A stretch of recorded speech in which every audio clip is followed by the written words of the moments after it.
Hello everyone, this is Manish. और आज हम जिस टॉपिक को डिस्कस करने जा रहे हैं उसका नाम है रोलिंग। तो अगर हम बात करें रोलिंग की, तो रोलिंग है क्या सही मायने में? तो रोलिंग का जनरल मीनिंग होता है कि जब जैसे हम हमारी लाइफ में बहुत सारे अगर हम बात करें तो इवेंट देखते हैं, जैसे कोई कार चल रही है तो कार का जो पहिया है वो क्या होता है कि ऐसे गोल गोल भी घूमता है और साथ में आगे भी जा रहा होता है। ठीक है, मतलब जो आगे भी जा रहा है और साथ में घूम भी रहा है। तो एक्चुअल में अगर मैं बात करूं तो रोलिंग का मतलब होता है it is the combination of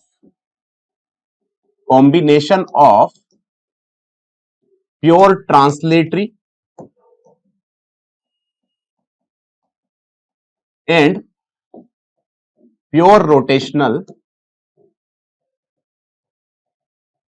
motion at same instant. ठीक, तो यहां पर अगर कोई प्योर ट्रांसलेटरी मोशन या प्योर रोटेशनल मोशन एक ही स्टैंड पर हो रही है तो उसी को हम रोलिंग कहते हैं। तो हमने जैसे कि जाना है कि भैया कि यहां पर एक साथ जब दो मोशन साथ में हो रही हो, कि जैसे कि अब पहिए का घूमना भी एक्चुअली क्या है, सही मायने में रोलिंग है। जैसे अब देखो, अगर मैं बात करूं कि अगर मैं इसकी बात करूं, ये मार्कर जैसे अभी इस तरह से मोशन कर रहा है तो ये ट्रांसलेटरी है। ठीक है, और अगर ये यहीं पर ऐसे घूम रहा है, ठीक है, यहीं पर घूम रहा है, ये मोशन एक्चुअली इसका जो एक्सिस ऑफ रोटेशन है वो रेस्ट में, बस इसके आसपास के सारे पॉइंट्स से घूम रहे हैं तो ये रोटेशनल है।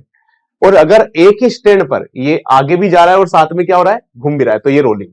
तो हम इसको जनरल वे में कैसे समझ सकते हैं कि हम एक साइड ले लेते हैं प्योर ट्रांसलेटरी,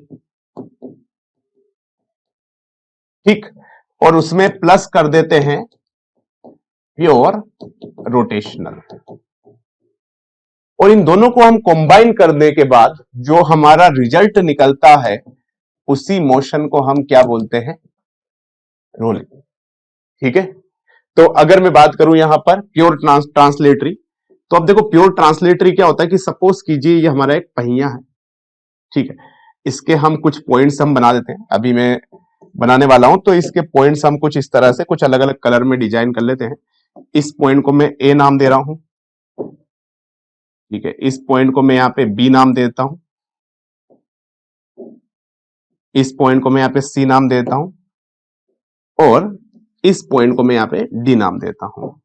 और जनरली ये जो हमारा है सेंटर, इसको हम ओ नाम देते हैं। अगर मैंने बोला कि अगर ये v वेलोसिटी से अगर ये जा रहा है इधर, इसका सेंटर v वेलोसिटी से इधर भाग रहा है, तो प्योर ट्रांसलेटरी का मतलब ये होता है कि उस पर प्रेजेंट सारे के सारे पार्टिकल उसी सेम वेलोसिटी से सेम डायरेक्शन में मोशन कर रहे होते हैं।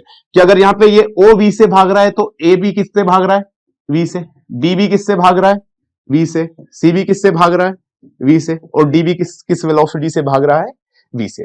तो मतलब अगर कोई पार्टिकल या कोई ऑब्जेक्ट या कोई सिस्टम अगर प्योर ट्रांसलेटरी मोशन कर रहा है तो उस पर प्रेजेंट हर एक पॉइंट उसी सेम वेलोसिटी से सेम डायरेक्शन में यहां पे मोशन करता है। तो ये तो हो गया हमारा प्योर ट्रांसलेटरी। अब बात करते हैं नेक्स्ट कौन सा, हमारा प्योर रोटेशनल। तो प्योर रोटेशनल में क्या करते हैं अपन, डिक्टो यही बना लेते हैं। ठीक, ये यहां पे इसका ओ पॉइंट है, और सेम हमारा ये पॉइंट हम ए बोल देते हैं। उसके बाद ये वाला जो पॉइंट हम ये वाला पॉइंट हम बी बोल देते हैं। इसके बाद हमारा जो ये वाला पॉइंट है हम इसको सी बोल देते हैं, और जो ये पॉइंट है हमारा, इस वाले पॉइंट को हम बोल देते हैं डी। और हम ये मान के चल रहे हैं कि ये पार्टिकल जो है रोटेशनल मोशन कर रहा है। तो अब मैंने क्या बोला था कि रोटेशनल मोशन के केस में एक्सिस ऑफ रोटेशन, मतलब जिसके अबाउट रोटेशन कर रहा है वो रेस्ट में रहता है, बाकी सारे पार्टिकल क्या हो रहे थे, ऐसे घूम रहे होते हैं। तो हम ये बोल सकते हैं कि अगर ये ओ तो भैया रेस्ट में है, ये मोशन नहीं करेगा। अच्छा, अगर ये ए पॉइंट इधर भाग रहा है वी वेलोसिटी से, तो बी कहां भाग रहा होगा, यहां पर हमारा जो सी कहां भाग रहा होगा इधर, और डी कहां भाग रहा होगा इस ऊपर की ओर, इस तरह से। तो क्या ये रोटेशनल मोशन है? इसमें सारे पार्टिकल्स कैसे भाग रहे हैं, इस तरह से मूव कर रहे हैं, लेकिन इसका जो सेंटर है, सेंटर क्या है, रेस्ट में है। ठीक है, अब हम इन दोनों को कर देते हैं कॉम्बाइन। ठीक है, तो अब कॉम्बाइन कर दिया हमने इसको, और हमारा जो है नया जो रिजल्ट मिलेगा उसे क्या बोलेंगे अपन, रोलिंग। तो अब देखते हैं, इनके भी हम पॉइंट्स पहले डिजाइन कर देते हैं कि हमारा ये पॉइंट है, ये ए है, ये वाला पॉइंट हमारा बी है, समझना अच्छे से। ये वाला जो पॉइंट है हमारा, जो बॉटम मोस्ट पॉइंट है, ये सी है, एंड द लास्ट वन ये वाला जो पॉइंट है, ठीक है, ये वाला जो हमारा डी है। ठीक, तो अब देखो यहां पे समझने वाली बात ये है कि अब हमने क्या बोला था कि अगर हम कॉम्बिनेशन कर दे किसका, प्योर ट्रांसलेटरी और प्योर रोटेशनल, तो उसका जो रिजल्ट मिलता है वही रोलिंग है हमारा, एक ही सेम स्टैंड पर। तो बात करते हैं इन दोनों को अपन ऐड करते हैं। तो अच्छा मैं ओ की बात करूं तो अच्छा ओ का वेलोसिटी इसका राइट हैंड साइड है वी, और इसका क्या है 0। तो ओवरऑल अगर मैं बात करूं तो इसका जो ओ मतलब इसका सेंटर की वेलोसिटी यहां पर कितनी हो जाएगी v, क्योंकि v यहां पे तो वी ओ जो है यहां पे तो अपना v है और यहां पे क्या है 0 है। समझ में आ गया? तो दोनों का मिला के यहां पे क्या हो गया, सेंटर की वेलोसिटी v। अब बात करें अपन ए की वेलोसिटी, तो अब ए की वेलोसिटी देखो प्योर ट्रांसलेटरी की वजह से भी v है और प्योर रोटेशनल की वजह से भी v है। इसके टॉप मोस्ट पॉइंट की बात कर रहा हूं मैं एक ही। तो अच्छा अगर मैं इन दोनों को जोड़ दूं आपस में तो ये कितना हो जाएगा 2v। क्लियर है? ऐसे अगर मैं बात करूं, ये समझ में आ गया भैया कि v और v दोनों का सेम है, तो यहाँ पे v और v सेम डायरेक्शन में, तो क्या कितना हो जाएगा रोलिंग का 2v। उसके बाद हम बात करें यहाँ पे b पॉइंट्स की, तो अब देखो b में ट्रांसलेटरी में तो राइट हैंड साइड जा रहा है इस तरह से और रोटेशनल में नीचे की ओर।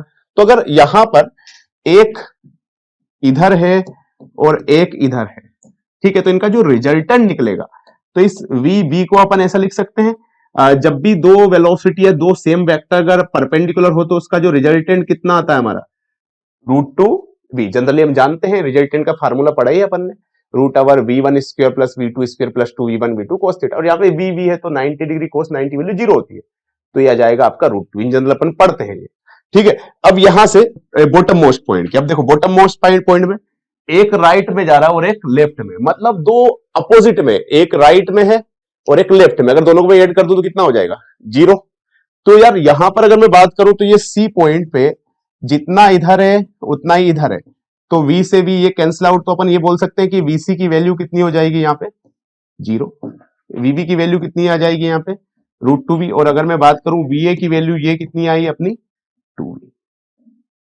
ठीक है, सेम अगर मैं बात करूं डी की, तो डी को देखो एक राइट हैंड साइड भी और एक ऊपर की ओर है, तो यहाँ पे एक राइट हैंड साइड भी है और एक ऊपर की ओर है, और तो इन दोनों का जो रिजल्टेंट आएगा वो कितना आएगा, ये भी √2v आएगा इस डायरेक्शन में। तो मेरा ओवरऑल कहने का मतलब है कि जब हम प्योर रोटेशनल, तो इसको भी मैं लिख देता हूं कि जो vd आएगा यहां पे हमारा वो कितना आएगा, ये भी √2। ठीक है, तो हमने वेलोसिटीज निकाली। तो मेरा कहने का मतलब ये है कि जब प्योर रोटेशनल और प्योर ट्रांसलेटरी एक ही स्टैंड पर हो रही है, एक ही ऑब्जेक्ट में, एक ही सिस्टम में, तो उस मोशन को हम जनरली क्या बोलते हैं, रोलिंग मोशन। क्लियर है? यहां तक समझ में आ गया। अब बात करें यहां पर देखो वेलोसिटी की, तो ये जो कॉन्टेक्ट पॉइंट है ये देखो क्या हमारा रेस्ट में, जो सी वाला क्या है कॉन्टेक्ट पॉइंट है जो कि जमीन पे रखा हुआ है, तो सी वाला कॉन्टेक्ट पॉइंट क्या है रेस्ट में, तो उसकी वेलोसिटी कितनी आई रोलिंग की 0। तो हम यहां पे एक चीज यहां पे लिख लेते हैं नोट करके कि इन रोलिंग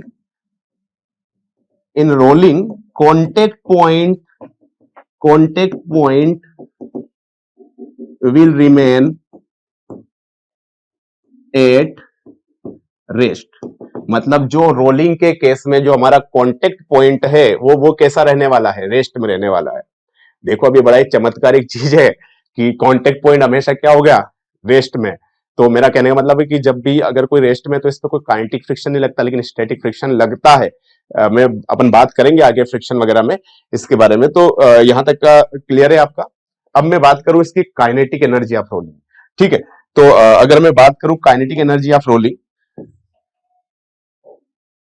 तो देखो अगर मैं बात करूं काइनेटिक एनर्जी ऑफ रोलिंग, तो इसका जो है इसकी काइनेटिक एनर्जी क्या कितनी होती है, इसकी अगर प्योर ट्रांसलेटरी है तो kinetic energy of translatory it is ½mv²। जानते हैं आप सभी ने पढ़ा है, ठीक है। और ऐसे अगर ये रोटेशनल मोशन कर रहा है तो काइनेटिक एनर्जी ऑफ रोटेशनल ये कितना होता है, सभी बच्चों ने पढ़ा है, ये ½I⍵²। लेकिन रोलिंग के केस में तो ये दोनों कर रहा है, ठीक है। तो आगे हम इसको समझेंगे, तो इसको आप एक बार समझ लीजिएगा कि मैंने क्या किया है, ट्रांसलेटरी मोशन भी कराई एक ही स्टैंड पे, रोटेशनल भी कराई, और उन दोनों का जो रिजल्ट मिला हमें वो क्या मिला, रोलिंग के फॉर्म में। क्लियर है?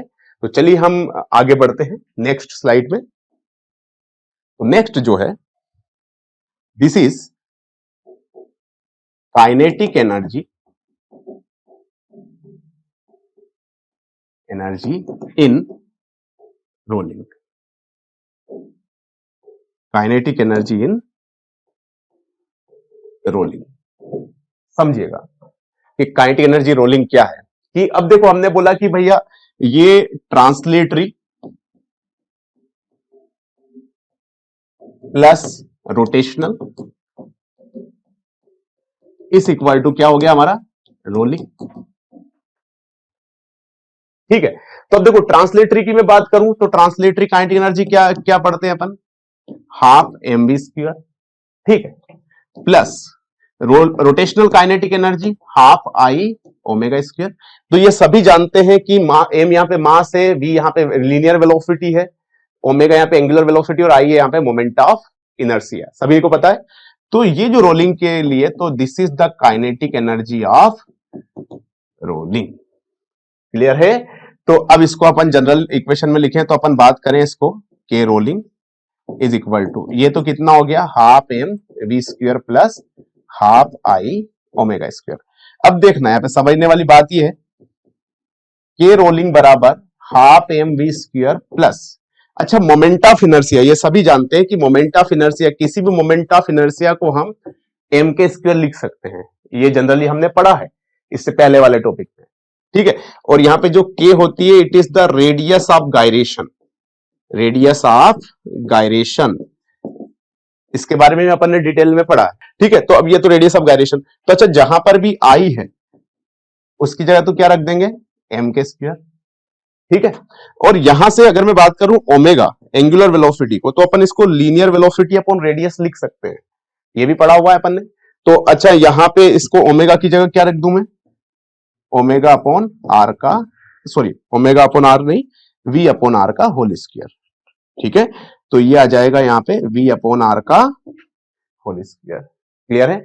अब इसको अगर थोड़ा सिंप्लीफाई करें अपन, तो कितना आ जाएगा, kinetic energy of rolling is equal to, अब यहां से अगर आप हाफ एम वी स्क्वायर क्या ले लेते हैं अपन, कॉमन ले लेते हैं, देखो जरा, हाफ एम वी स्क्वायर यहां पर भी है, हाफ एम और ये वी, इसका स्क्वायर यहां से बाहर ले लेते हैं अपन, तो क्या बच गया, देखो हाफ एम वी स्क्वायर यहां से कॉमन आ गया, तो यहां पे तो क्या बच गया, 1, ठीक है। हाफ एम वी स्क्वायर यहां से कम कॉमन आ गया, तो यहां पे तो बच गया 1, यहां से भी half M V square common आ गया, तो ऊपर तो ये के स्क्वायर बचा और नीचे क्या बचा, आर का भी ये होल स्क्वायर, तो आर स्क्वायर, तो यहां पे इसको क्या लिख सकते हैं, के स्क्वायर बाई आर स्क्वायर। तो ये होती है हमारी काइनेटिक एनर्जी ऑफ रोलिंग। और सही मायने में एक्चुअल में काइनेटिक एनर्जी ऑफ रोलिंग एक अलग कॉन्सेप्ट है, कि अगर हम बात करें कि अगर कोई ऑब्जेक्ट रोल कर रही है तो उस केस में हम इस काइनेटिक एनर्जी का यूज करते हैं। अगर वो स्लाइड कर रही है तो, अगर स्लाइड कर रही है तो सीधी सी बात है हाफ एम वी स्क्वायर, कि वो ट्रांसलेटरी मोशन कर रही है, और अगर रोटेशनल कर रही है, घूम रही है खाली वहीं पे, तो क्या हो गया, अपन हाफ आई ओमेगा स्क्वायर का यूज करते हैं। लेकिन कहीं पर भी अगर ऑब्जेक्ट दोनों एक ही स्टैंड पर कर रही है, मतलब ट्रांसलेटरी भी, ठीक है, इधर ये ट्रांसलेटरी प्लस रोटेशनल, तो हमारा जो आ जाएगा वो क्या जाएगा, रोलिंग। तो रोलिंग की काइनेटिक एनर्जी अपन इस तरह से लिखते हैं और समझते हैं। तो समझ में आ गया रोलिंग का ओवरऑल मतलब क्या होता है। तो रोलिंग का ओवरऑल मतलब यही होता है कि जब भी कोई मोशन, जैसे इस तरह से कोई मोशन हो कि एक ही स्टैंड पर वो ट्रांसलेटरी मोशन भी हो प्लस रोटेशनल मोशन भी हो, तो उसी को हम क्या बोलते हैं, रोलिंग। ठीक है, आई थिंक सो कि आपको समझ में आ गया होगा बहुत अच्छे से। ख्याल रखिएगा अपना।